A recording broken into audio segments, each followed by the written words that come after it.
Bom, meu nome é Fernando Tomé, eu sou aluno do programa de mestrado e doutorado do PPGE, da disciplina de otimizações multiobjetivos. E eu vou falar aqui do meu trabalho, que é métodos de otimização multiobjetivos aplicados a sensoriamento comprimido. Novamente, meu nome é Fernando Tomé de Azevedo Silva, e vamos lá. Para falar desse assunto, que é o meu tema do meu trabalho, eu vou falar basicamente desses tópicos. Fala sobre processamento de sinais por representações esparsas, que é de onde vem o tema de sensoriamento comprimido. E a partir disso vou falar de métodos de otimização aplicados a sensoriamento comprimido. E por fim a proposta de trabalho, que seria justamente a otimização multiobjetivo com essa finalidade. Vamos lá. Começando a falar então de processamento de sinais por representações esparsas. Primeira coisa, a gente precisa entender o que seria esparsidade. Esparsidade é o seguinte, olha, sinal com grande quantidade de valores nulos ou quase nulos é um sinal chamado um sinal dito esparso. Né? Ou seja, quando a gente fala que um sinal é esparso, é quando ele tem poucos, por exemplo, se eu pegar um sinal de uma dimensão apenas, eu tenho ali poucos pontos diferentes de zero. Né? Sinais naturais raramente são esparsos. Contudo, é muito comum que esses sinais naturais, no domínio de alguma transformada, por exemplo, uma transformada de Fourier, uma transformada de Wavelet, uma transformada de cossenos discretos, que nesse domínio de transformada ele sim seja esparso. Então, seja, se a gente pegar, por exemplo, um sinal desse tipo, que é esse sinal vermelhinho que a gente tem aqui, olha, ele é composto por 3 componentes. Então, no domínio do tempo, ele não é nada esparso, eu tenho vários valores diferentes de zero. Mas se eu pegar ele através do domínio da frequência, eu teria aqui, olha só, 3 componentes apenas diferentes de zero. Então seria um sinal naturalmente esparso no domínio da transformada. Né? Então isso significa o seguinte, olha só, é uma técnica de processamento de sinais de forma amplamente aplicada, que é justamente buscar por representações esparsas. Quando eu busco por uma representação mais esparsa, né, significa o seguinte, que eu quero tornar nulos aqueles coeficientes menos significativos. Isso é naturalmente um processo de atenuar ruídos, ou seja, denoising, e também um processo de atenuar, de gerar compressão de sinais, a partir do momento que eu estou descartando parte dessa informação, em teoria, menos significativa. Né? Então aqui, olha só, existem várias formas de a gente medir espacialidade. A norma L0, que é a mais comum, que seria justamente eu fazer um somatório, né, e elevado a zero, ou seja, toda vez que eu tiver uma posição, seria basicamente somar todos os componentes diferentes de zero. Mas existem aproximações disso, que seria, por exemplo, a norma L1. Né? A norma L1 dá uma vantagem que, para calcular essa norma, por exemplo, de um ciclone, a gente está falando de um formato convexo. Isso permite alguns algoritmos que eu vou falar mais à frente. Vamos lá, a gente tem uma superfície convexa, essa curva que a gente está representando para calcular a norma L1 daquele sinal. Sendo aqui, no caso, o vetor C seria o vetor de sinal. Muito bem. Nesse contexto, também é importante a gente falar do conceito de dicionário. O dicionário, a gente fala que é o seguinte, é um conjunto de sinais elementares. Né? Por exemplo, é muito comum a gente conhecer a transformada de Fourier. Então, no caso da transformada de Fourier, o dicionário seria o quê? O conjunto de senoides utilizadas para formar aquela transformada. Então, por exemplo, olha só, a gente sabe que na transformada de Fourier, o que a gente tem aqui, ela é dada por essa equação, né? E basicamente esse termo central aqui, que é o E elevado a menos J ômega N, que seria o conjunto de senoides. Esse conjunto é que forma para a gente o nosso dicionário. Então, ou seja, uma forma de se representar uma transformada qualquer, e aqui eu estou exemplificando pela transformada de Fourier, seria fazer essa mesma equação de forma matricial, onde x, por exemplo, seria um vetor de todas as amostras do meu sinal, e o y seria o vetor de todos os coeficientes da transformada. O que veria aqui no meio, olha só, seria justamente uma matriz, onde cada coluna dessa matriz representaria justamente o conjunto, seria o par complexo das duas senoides de Fourier para cada uma dessas frequências. Né? E essa representação facilita para a gente porque a gente tem aqui então um sistema de equações lineares.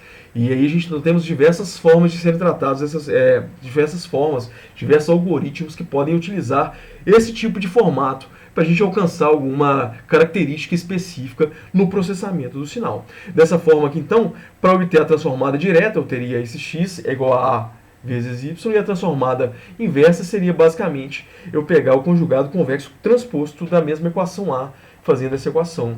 Então, ou seja, o que a gente teria seria justamente essa representação. Joia.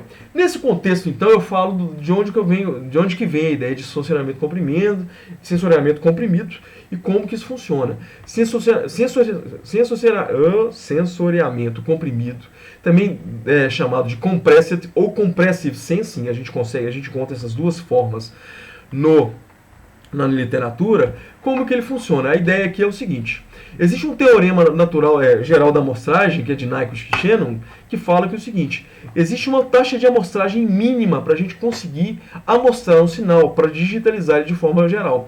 Por exemplo, olha só, se eu pegar esse sinal vermelho aqui, olha, se eu subamostrar esse sinal, ou seja, pegar poucas amostras desse sinal, acaba que a reconstrução desse meu sinal não vai ser nem um pouco parecida com o sinal original. Ao ponto, se eu aumento essa taxa de amostragem, eu tendo a ser mais assertivo nessa reconstrução. E aí, Nyquist e Shannon, o critério fala que essa frequência tem que ser no mínimo 2 vezes a frequência mais alta desse sinal, da componente mais alta desse sinal ser amostrado. Né? E em termos práticos, isso pode chegar até 10 vezes, 20 vezes, o que gera para a gente um custo demasiado de aquisição de informações e também processamento. Então, de forma geral, como é feita a aquisição de dados? A aquisição de dados ela é feita geralmente em alta frequência de amostragem, justamente para a gente não perder essas características principais do sinal. Em função disso, a gente acaba tendo um sinal inchado, com excesso de informações. Então, é comum passar por um processo de compressão dessas informações. E, após essa compressão, a gente gera um processamento. O que acontece? Então, aqui no período de aquisição, a gente tem um grande volume de dados. E todo o processo de compressão, o que ocorre é que a gente descarta parte dessas informações, aquelas informações menos relevantes. E em consequência, a gente tem um custo computacional muito alto para fazer essa compressão. Tanto um custo computacional na aquisição, quanto na compressão. Tá. Uma motivação, então, para o compressed sensing, né, ou sensoriamento comprimido, vem, por exemplo, olha só, eu vou representar aqui agora o processo de compactação JPEG. Eu estou representando aqui agora de forma simplificada para a gente entender o processo. Eles não são só esses 4 passos que eu vou apresentar, mas só para a gente entender o processo de forma geral. Como que funciona? Imaginemos que a gente tem uma imagem original em alta resolução, ou seja, com super amostrada, com excesso de amostras. Ela não é esparsa. Ao ponto de que quando a gente chega aqui no processo de transformada, a gente percebe que grande parte dos coeficientes podem ser descartados. Por exemplo, aqui os coeficientes em azul, aqui, olha só aqueles coeficientes praticamente nulos. Né? Então o que é feito é o seguinte: acontece um efeito de descarte desses coeficientes menos significantes. Né? Com isso eu terei aqui no domínio da transformada uma imagem com uma quantidade menor de coeficientes diferente de zero, ou seja, um sinal mais esparso. Eu faço a transformada inversa e consigo a minha imagem compactada. É dessa forma que funciona a maioria dos algoritmos de compactação, como JPEG, PNG, que possibilitou a gente ter imagens que representam, como é que fala, de forma fidedigna a imagem original e ocupando um pouco espaço. Isso é um processo de compactação. Então, ou seja, é muito comum, então, as imagens, geralmente no domínio da transformada, elas são altamente esparsas. E aí esses algoritmos de compactação, eles têm um alto poder de compactação. Né? É possível, por exemplo, descartar 98% das informações e ainda conseguir uma reconstrução bem fiel da imagem original. Ou seja, nesse contexto, apenas 2% das informações coletadas seriam úteis. Então, daí veio a ideia do sensoriamento comprimido. Já que apenas 2% das informações são úteis, por que não coletar apenas esses 2% dessas informações? Seria, no caso, a proposta vinda pelo sensoriamento comprimido. Então, ou seja, a ideia é justamente isso. Né? Pegar a vantagem da esparsidade das informações. Por exemplo, olha só, eu tenho um sinal aqui que no domínio do tempo ele é pouco esparso, mas o domínio aqui, olha, de cossenos discretos, por exemplo, ele é altamente esparso.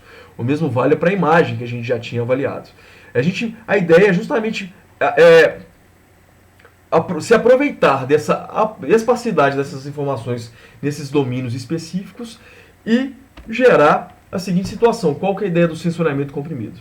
Então, o processo natural, que seria amostrar com a taxa de frequência muito alta, depois comprimir para depois fazer o processamento.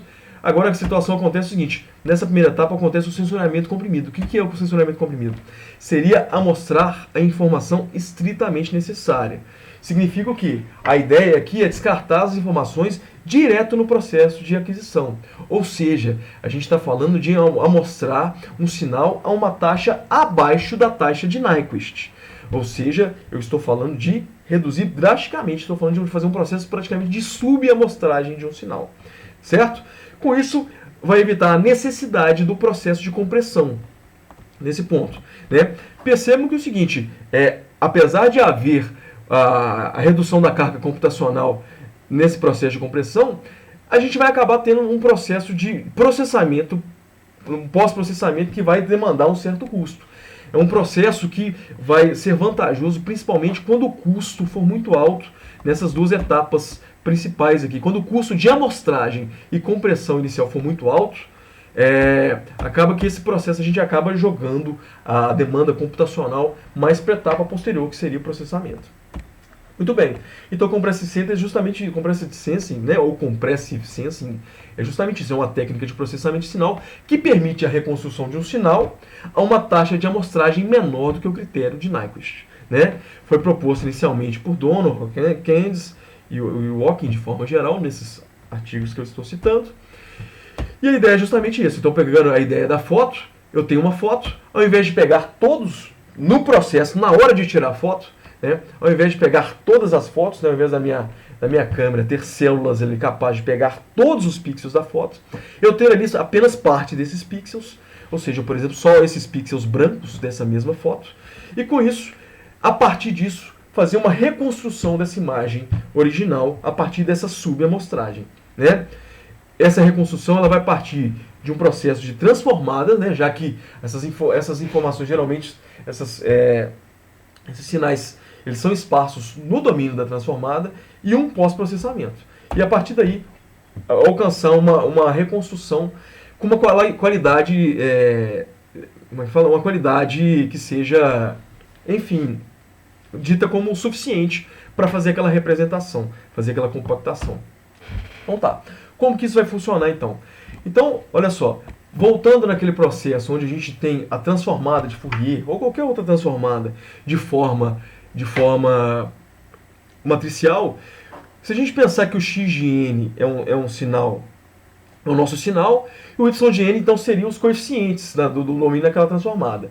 Então a gente teria aqui uma matriz m por n, onde m seria o tamanho desse sinal e n a quantidade de coeficientes. Quando eu estou falando de uma transformada ortogonal, o número m e n tem a mesma quantidade. No caso da transformada de Fourier, m e n teria, por exemplo, a mesma quantidade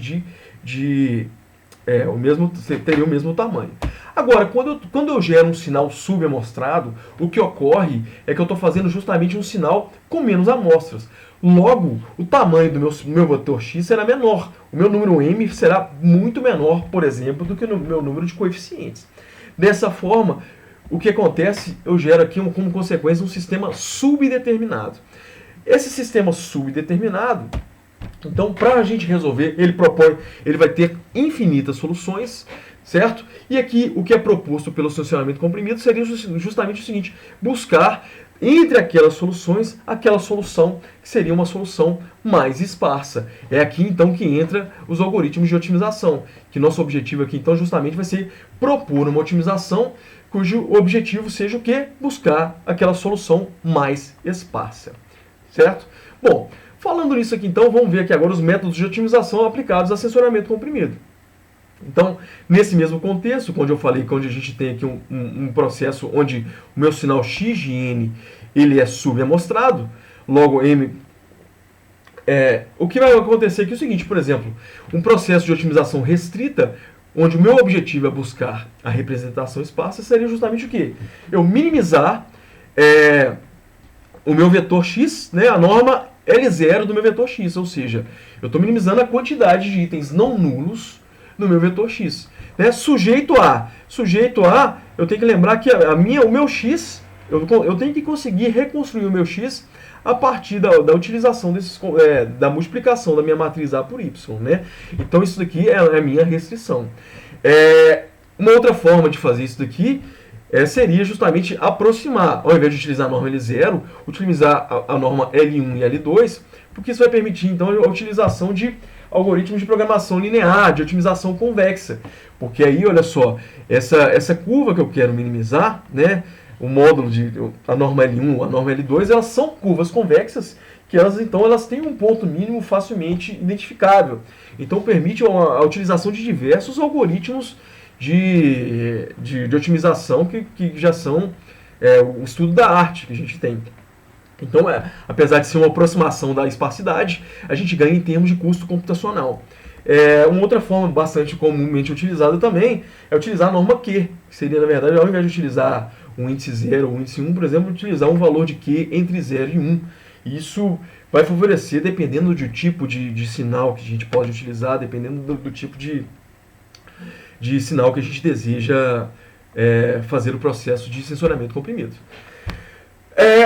Ainda nesse processo, ainda falando de otimização restrita, é muito comum na literatura esses processos de otimização restrita serem alterados para processos onde a gente aplica o fator de regularização. Então, por exemplo, olha só, ao invés de eu ter uma minimização restrita, o que eu faço é trazer aquela restrição e gerar aqui, olha só, um fator de regularização que seria o meu lambda, né? Então aí o meu algoritmo, eu tenho um algoritmo aqui mais genérico, porque ele não tem tanta... A gama de algoritmos de otimização que eu posso utilizar aumenta ainda mais, justamente pelo fato de não haver mais essa restrição de forma explícita aqui. Então, ou seja, isso vale para a mesma coisa, se a gente utilizar a norma L1, a norma L2 e a norma Q também. Tá. Então, nesse contexto, existem diversos algoritmos na literatura já dedicados a esse processo. Quando a gente fala de relaxamento convexo, né, que é justamente utilizar as normas L1 e L2, a gente tem o BP, que é o Bayes Pursuit, laço e tal. O Bayes Pursuit, inclusive, eu utilizei na minha pesquisa de mestrado. Mas temos outros algoritmos chamados, esses grid algoritmos, chamados algoritmos gulosos, que esse primeiro é o mais famoso, que é o Matching Pursuit. E temos também alguns algoritmos de otimização não convexas, né? Onde entra a ideia da otimização multiobjetiva aqui?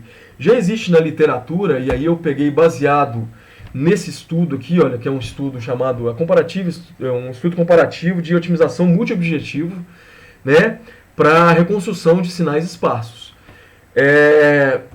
A seguinte proposta: o grande problema quando a gente tem esse processo de minimização aqui, olha, é justamente quando a gente acrescenta esse parâmetro de regularização. Esse parâmetro é muito difícil escolher esse parâmetro ótimo. E o que acontece é que se eu escolher um valor errôneo para esse parâmetro, eu reduzo drasticamente a performance do meu método.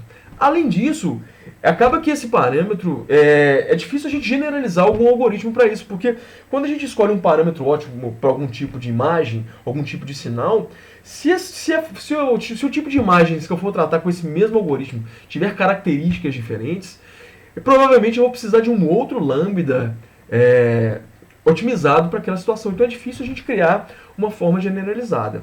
Nesse contexto aqui, então, a proposta desse trabalho e de outros trabalhos na literatura é justamente o seguinte: transformar esse problema de otimização multiobjetivo em esse problema de otimização aqui é um problema de otimização clássico, né, em transformar um problema de otimização multiobjetivos, né, onde eu tenho aqui agora dois objetivos da minha função. Eu tenho o objetivo de minimizar, aqui no caso eu peguei o da norma L1, ou seja, minimizar a esparsidade, certo? Minimizar a quantidade de itens não nulos, que seria esse fator L1, e também minimizar aqui, olha só, o que seria o erro quadrático da reconstrução, que seria o meu outro fator que tinha sido proposto até então. Dessa forma, eu teria um algoritmo que ao mesmo tempo privilegiaria essas duas condições, essas duas funções. E é essa que é a minha proposta de trabalho. O que eu pretendo desenvolver para esse trabalho final da disciplina de otimização de objetivo é justamente aplicar esses algoritmos propostos nesse trabalho para otimização multiobjetivo, que isso vai inclusive muito ao encontro